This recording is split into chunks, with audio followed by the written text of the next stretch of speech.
ಹೋಗ್ಬಿಡ್ತು.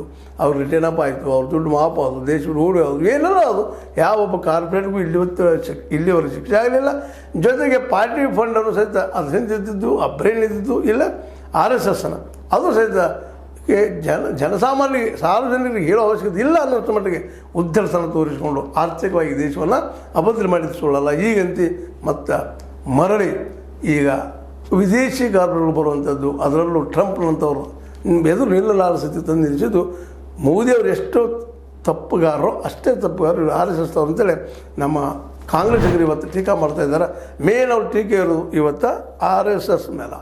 ಯಾಕಂದ್ರೆ ವ್ಯಕ್ತಿಯೊಬ್ಬ ಬರ್ತಾರೆ ಹೋಗ್ತಾರೆ, ಆದರೆ ಸಂಸ್ಥೆ ಸಂಘಟನೆ ಅದು ಹಿಂದಿದಂಥ ಒಂದು ಮಿದುಳು ಇಲ್ಲಿ ಕಾರ್ಯ ಮಾಡ್ತಾ ಇರ್ತದೆ. ಹೀಗಾಗಿ ಇವರು ಏನು ಹೋರಾಟ ಇದ್ರು ಇವತ್ತು RSS ಎದುರು ಹೋರಾಟ ಅದ.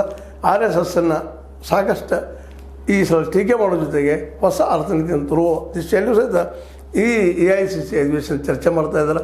ಮೊದಲನೇದಾಗಿ ಗುಜರಾತಿನ ಮರಳಿ ತೆಗೆದುಕೊಳ್ಳುವ ಸಲುವಾಗಿ ಪ್ರಯತ್ನ ಮಾಡುವಂಥದ್ದು, ನಂತರದಲ್ಲೇ ಇಡೀ ದೇಶದ ಅರ್ಥವ್ಯವಸ್ಥೆಗೆ ಏನಾದರೂ ಕೊಡಲಿಕ್ಕೆ ಸಾಧ್ಯದನ ಅನ್ನೋ ನೆಲೆಯಲ್ಲೇ ಈ ಒಂದು ಅಧಿವೇಶನ ನಡೀತಾ ಇದೆ.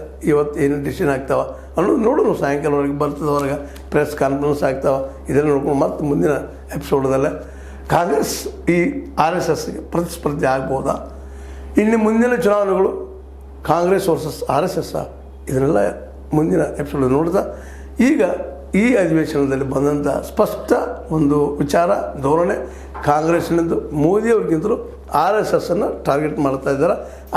RSS ದೋಷಗಳನ್ನು ಹೇಳ್ತಾ ಇದ್ದಾರೆ.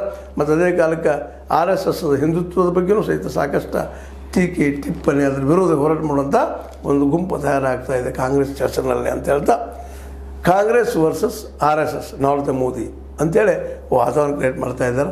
ಇದ್ರ ಪರಿಣಾಮ ಏನಾಗ್ಬೋದು ನೋಡೋಣ ಮುಂದಿನ ದಿನದಲ್ಲಿ. ಯಾಕಂದರೆ ಕಾಂಗ್ರೆಸ್ಸಿಗೆ RSS ಅಂತ ಸಂಘಟನೆ ಇಲ್ಲ ಅನ್ನೋದು ಇಲ್ಲಿ ಗಮನಾರ್ಹ.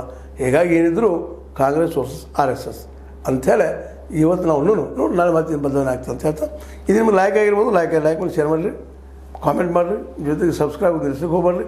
S16 ನ್ಯೂಸ್ ಅರ್ಥಾತ್ ಹೇ ಸೀತಾರಾಮ್ ಇದು ಸತ್ಯದ ಕೈಗರಣೆ ವಂದನೆಗಳು.